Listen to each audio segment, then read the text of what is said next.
लेकिन बुलेटिन की शुरुआत करेंगे ईवीएम वाली खबर से। देखिए report. Atom bomb, hydrogen bomb etcetera ये सब ब्लास्ट करते हैं और आज उनकी सरकार ने ही उनके बॉम्ब को डिफ्यूज कर दिया। महाराष्ट्र और हरियाणा में और बिहार में जो इन्होंने आरोप लगाए थे, महाराष्ट्र में सुप्रीम कोर्ट ने रिजेक्ट किया, हरियाणा में कुमारी शैलजा ने रिजेक्ट किया। प्रॉब्लम डेटा में नहीं है, प्रॉब्लम बेटा में। पर राहुल गांधी की पार्टी इसको एड्रेस नहीं करना चाहती। अब अपनी हार का ठीकरा या अपनी नाकामी का ठीकरा संवैधानिक संस्था पे नहीं डालना चाहिए।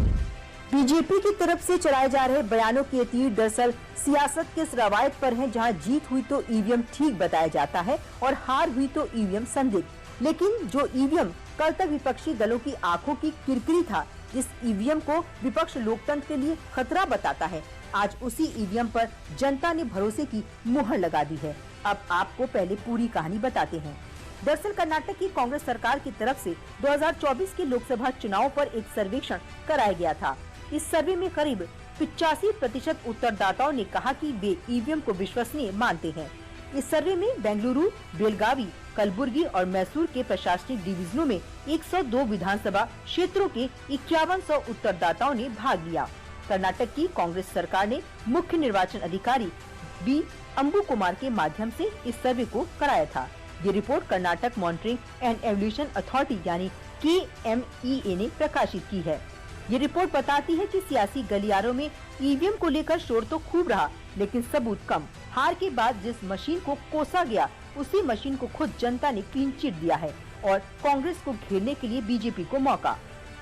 राजनीतिक स्लैंग में इसको बोलते हैं पोपट होना।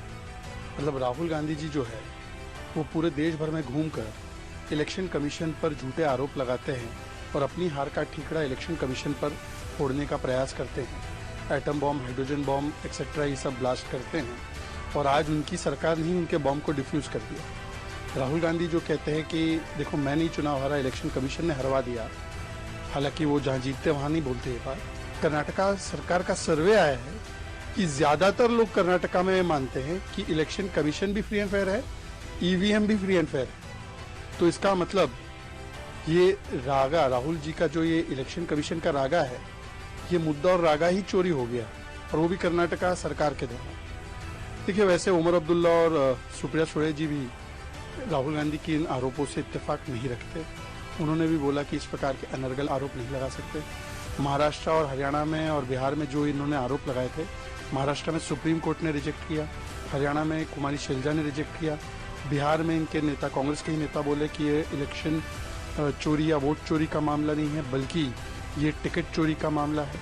तो राहुल गांधी को हर बार एक रियलिटी चेक, एक फैक्ट चेक मिलता है, पर ताउम्र कांग्रेस यही गलती करती रहेगी। कर्नाटक से आया ये संदेश सिर्फ चुनावी नहीं, सियासी सोच के लिए भी है। ईवीएम पर सवाल उठाने वालों के लिए आंकड़ा शायद असहज होगा, क्योंकि अब तो अधिकतम लोग कह रहे हैं कि समस्या मशीन में नहीं, नतीजों को स्वीकार करने में है। लेकिन वो सियासत ही कैसी जो इतनी आसानी से रुक जाए।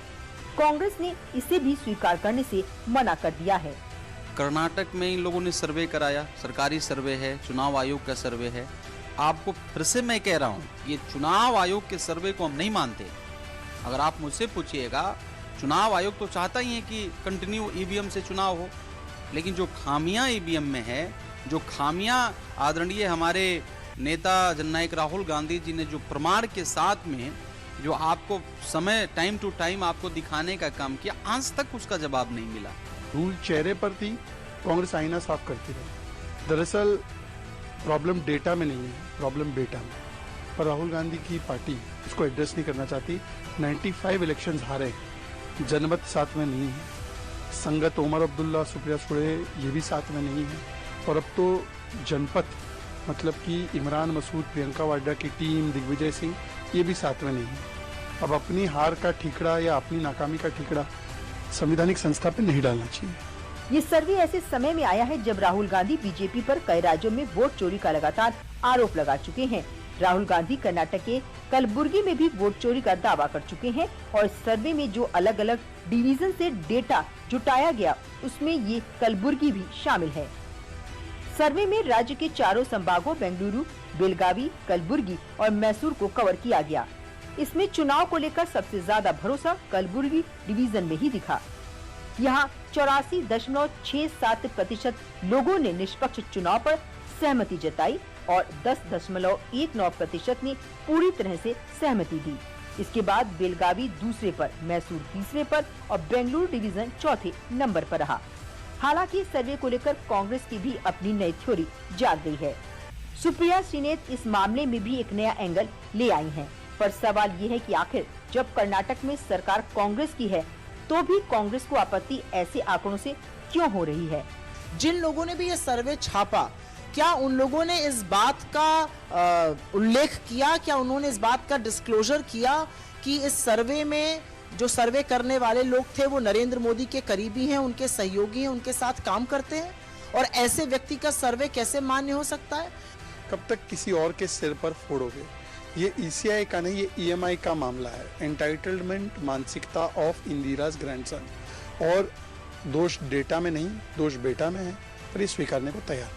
कांग्रेस की तरफ से जिस तरह से इस मुद्दे पर बयान आ रहे हैं, वो ये बता रहे हैं कि कांग्रेस किसी भी सूरत में ये मानने को तैयार नहीं है कि चुनावी प्रक्रिया सही है। लिहाजा ये सवाल भी उठता है कि कांग्रेस फिर उसी चुनाव प्रक्रिया के साथ चुनाव कैसे जीत जाती है। कांग्रेस के इस रवैये पर सवाल कई और भी हैं। कांग्रेस नेताओं की लगातार असंतुष्टि क्या ये सही सियासी संदेश दे रहा है? खुद चुनाव आयोग भी जब ईवीएम में गड़बड़ी की बात नकार चुका है तो भी कांग्रेस को क्या दिक्कत है? क्या कांग्रेस को अब संवैधानिक संस्थाओं पर भी भरोसा नहीं, या सियासत चमकाने का ये महज एक तरीका है? और सबसे बड़ा सवाल, क्या ईवीएम में गड़बड़ी भी वहीं होती है जहां कांग्रेस चुनाव हारती है? कुल मिलाकर कभी जिन ईवीएम पर हार का ठीकरा फोड़ा गया, आज वही ईवीएम जनता की कसौटी पर खरी उतरती दिख रही है। सवाल ये नहीं कि मशीन सही है या नहीं, सवाल ये है कि हार को कब स्वीकार किया जाएगा।